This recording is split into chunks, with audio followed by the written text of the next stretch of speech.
4 shortcuts every Chrome browser user should know.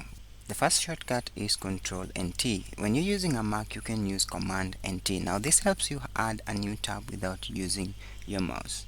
The second shortcut is Ctrl and W. Now this closes an initially open tab and it can help you easily close a window.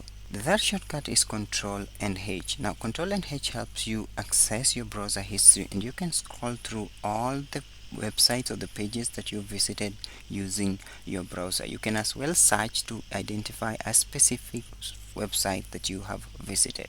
The next shortcut is Ctrl and F. Now this helps you search through items on a page. If you have a document, you can search items, or if you do it without that, then you can just search here. For instance, if I type inbox, it will show me the inbox within this page.